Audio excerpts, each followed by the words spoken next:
नमस्कार। मेरा नाम भाऊ तोरसेकर। आप देख रहे हैं प्रतिवाद। दोस्तों, जब हम वीडियो बनाते हैं तो मैं मानता हूं कि खबर नहीं हमारे पास होती नहीं है।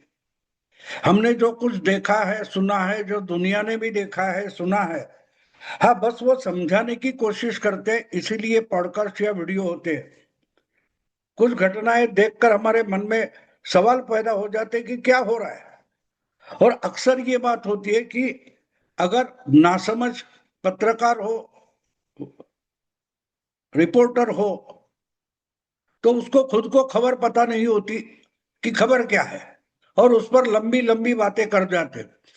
आज मैं इसीलिए बोल रहा हूं कि जो खबर मैं या वीडियो में बनाने जा रहा हूं, आपने उसका हेडिंग देखा होगा तो आप भी चौंक जाएंगे कि कव्वाली कहां से आ गई।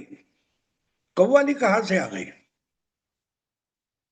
क्योंकि ये खबर आपने देखी है, सुनी है।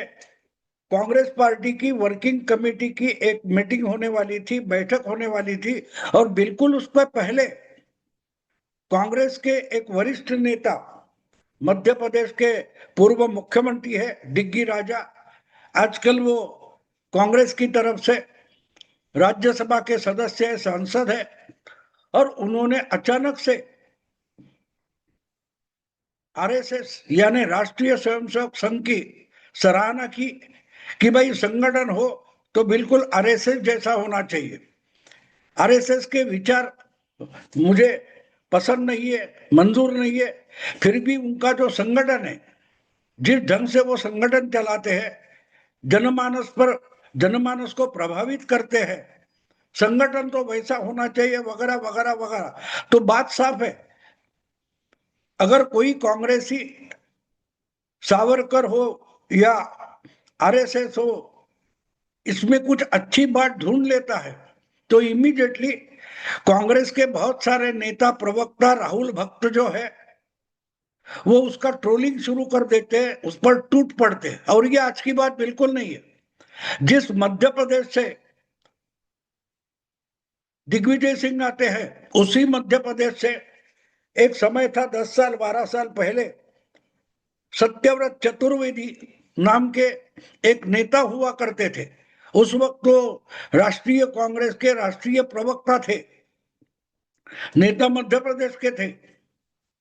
तो उस समय यानी 12 साल पहले, जब नरेंद्र मोदी जी को भारतीय जनता पार्टी ने देश का यानी लोकसभा चुनाव का 2014 के लोकसभा चुनाव के लिए नेता चुन लिया था, प्रचार प्रमुख कर दिया था, उस वक्त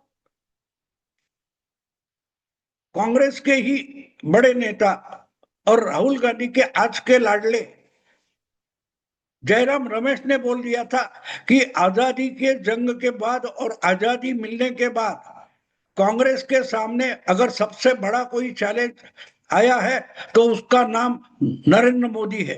आज नरेंद्र मोदी लोकसभा की चुनाव में उतरे हैं, बीजेपी का नेतृत्व करेंगे, तो कांग्रेस के लिए ये सबसे बड़ी चुनौती होगी।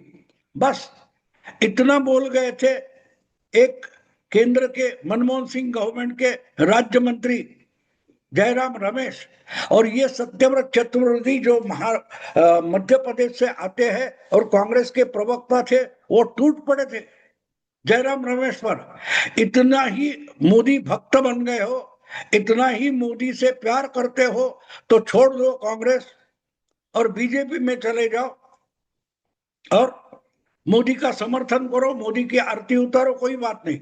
लेकिन कांग्रेस में रहकर ऐसी बात करना बिल्कुल नहीं चलेगा। यानी मुद्दा यह है कि जयराम रमेश ने गलत कहा या सही कहा, उससे कोई लेना देना नहीं था सत्यव्रत चतुर्वेदी का। बस मोदी के खिलाफ बोलना जरूरी होता है।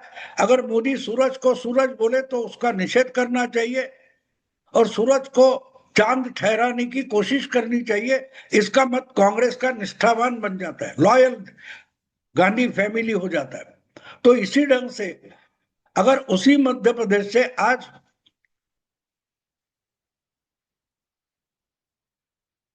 दिग्गी राजा दिग्विजय सिंह बोल रहे हैं कि भाई आरएसएस का संगठन बहुत बढ़िया है, और बात साफ है, बढ़िया है। इसीलिए तो बीजेपी इतनी आसानी से चुनाव जीत जाती है। जिस बीजेपी को आजकल सारे के सारे एनालिस्ट और राजकीय पत्रकार मान लेते हैं कि बीजेपी एक तरीके से चुनाव जीतने वाला एक मशीन बन चुका है, यंत्र बन चुका है, तो वो यंत्र है, उसकी ऊर्जा आरएसएस से आती है। तो आरएसएस ही बीजेपी की असली ताकत है। और आरएसएस इतना अच्छा संगठन है, इसलिए बीजेपी को चुनाव आसानी से जीतना पॉसिबल हुआ है। ये सच्चाई है, लेकिन सच्चाई से मतलब नहीं है, आरएसएस को गाली देने से मतलब है। और इसीलिए दिग्विजय सिंह ने ये जो कुछ ट्वीट किया है, और दूसरी बात, उन्होंने अपने ट्वीट में फोटो डाल दी कि अडवाणी और अडवाणी की पत्नी किसी फंक्शन में, समारोह में बैठी है, उनके आगे पैरों के पास नरेंद्र मोदी बैठे। यानी जो सबसे छोटा कार्यकर्ता होता है, जिसकी जगह नेता के पैरों के पास होती है, वो भी जिस संगठन में आगे जाकर उच्चतम श्रेणी में जाता है, बड़ा नेता बनता है, प्रधानमंत्री तक बन सकता है, ये आरएसएस से सीख लेने जैसी बात है, ये कहा। और पूरे कांग्रेसी राहुल भक्त भड़क गए। लेकिन इसके पीछे एक तरीका है, इसके बारे में मैंने और जगह और मेरे प्रतिवाद पर भी बोला है कि कांग्रेस में कोई बगावत पक रही है, कोई खिचड़ी पक रही है। तो एक के बाद एक लोग सामने आने लगे, और उसमें एक है कांग्रेस के आज के प्रवक्ता, यानी प्रवक्ता छोड़कर और टीवी के कैमरे के सामने आने के बावजूद, या कैमरे के सामने बोलने के सिवा और क्या वो काम करते मुझे पता नहीं, जिनका नाम राशिद अलवी है, जो बेसिकली मायावती की बीएसपी में थे, और मायावती ने कुछ किया या बीजेपी के साथ हाथ वगैरह मिलाया, तो ये बीएसपी छोड़कर कांग्रेस में आए थे, आरएसएस के और बीजेपी के विरोध में।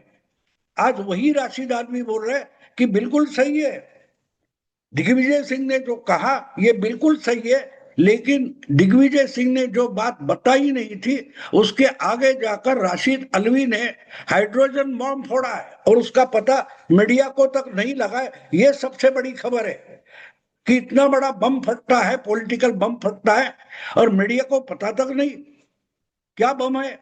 आपको याद होगा कि 2 महीने पहले atom bomb, hydrogen bomb Rahul Gandhi फोड़ने वाले थे, लेकिन वो बॉम्ब कहां फटा किसी को पता नहीं चला, ना उसकी आवाज आई, ना किसी को नुकसान हुआ। हाँ, कांग्रेस का बड़ा बिहार में नुकसान हो गया, कांग्रेस के साथ रहने के कारण आरजेडी का नुकसान हो गया।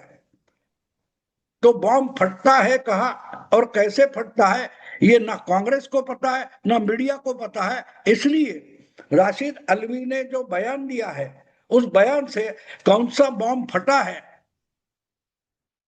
इसका पता मीडिया को भी नहीं लगा। और वही तो खबर है, वही खबर है। देखो, बिहार का चुनाव हो या उसके पहले की बात हो, बाद की बात हो, हमने एक बात लगातार सुनी कि मोदी वोट चोरी करके, चुनाव चोरी करके प्रधानमंत्री बना है। ये राहुल का एक एजेंडा है, और वही एजेंडा अगर राशिद अलवी का बयान ध्वस्त कर देता है, तो उसको हाइड्रोजन बॉम्ब बोलना ही पड़ेगा। क्या बोला है राशिद अलवी ने? एक बात बोली डिग्गी राजा के बाद, डिग्गी राजा के बाद राशिद अलवी ने एक बात बोली,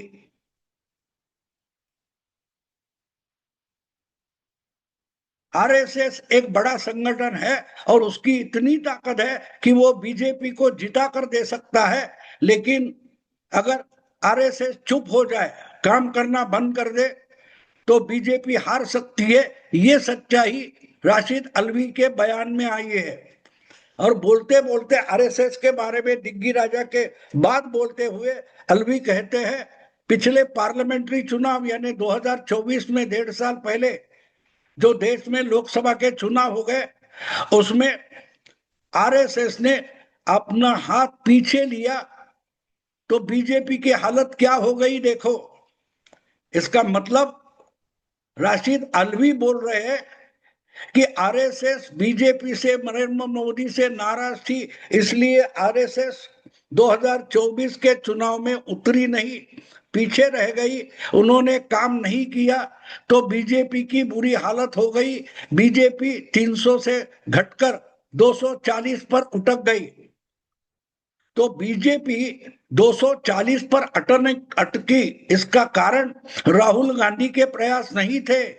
राहुल गांधी ने जो इंडी अलायंस बनाई और चलाई, पदयात्रा की, उस कारण से कांग्रेस को 99 और बीजेपी को 240 सीटें नहीं मिली। मोदी का बहुमत घटा है, तो आरएसएस ने नॉन कोऑपरेशन किया, असहकार किया, योगदान नहीं दिया, तो बीजेपी की और मोदी की ताकत घटी, ना के राहुल गांधी के प्रयास से घटी है। अगर बीजेपी के साथ आरएसएस की पावर नहीं रहती तो बीजेपी चुनाव नहीं जीत पाएगी। राहुल गांधी कितना भी कुछ भी करे, आरएसएस जैसा संगठन अगर बीजेपी को जिता देता है, तो आरएसएस जैसा संगठन अलग हट जाए तो बीजेपी की ताकत चुनाव में घट सकती है, राहुल के कारण नहीं घटेगी। तो एक बात ऐसी निकल आती है कि अगर बीजेपी की ताकत 50-60 एमपी से घटी है, तो उतनी ही तो आसपास इंडी अलायंस और कांग्रेस की ताकत बढ़ी है। कांग्रेस 52 से लेकर 99 तक पहुंच गई।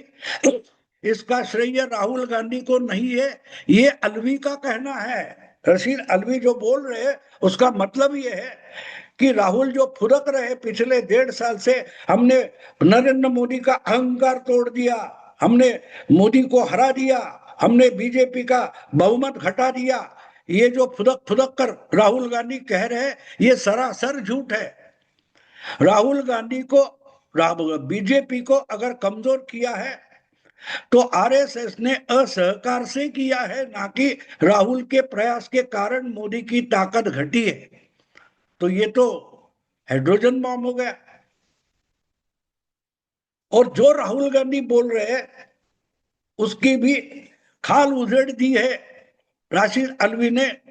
राहुल गांधी के आंदोलन खोखले हैं, राहुल गांधी की पदयात्रा एक दिखावा है, राहुल गांधी के वादे खोखले हैं। मानो एक तरीके से वो तो दुश्मन फिल्म की कव्वाली है, बस वही कव्वाली राशिद अलवी गा रहे हैं।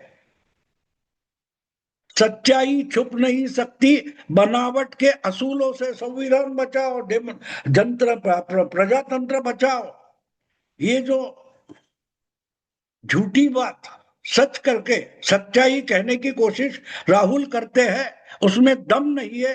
यही एक तरीके से दोहराते हुए उस कव्वाली की याद मुझे आ गई, सच्चाई छुप नहीं सकती बनावट के असूलों से। और जो कुछ वोट चोरी के कागज फड़फड़ा कर Rahul Gandhi power point presentation करते हैं, उसके बारे में भी उसी कव्वाली में आया है, खुशबू आ नहीं सकती कागज के फूलों से, मैं कैसे इंतजार करूं, मैं कैसे एतबार करूं। तो डिग्गी राजा ढोल बजा रहे हैं और राशिद अलवी कव्वाली गा रहे हैं, सच्चाई छुप नहीं सकती बनावट के असूलों से और खुशबू आ नहीं सकती बनावट के कागज के फूलों से। दोस्तों, आज यही रुकता हूं। अगर वीडियो पसंद है तो लाइक कीजिए, शेयर कीजिए और प्रतिवाद को सब्सक्राइब कीजिए। नमस्कार।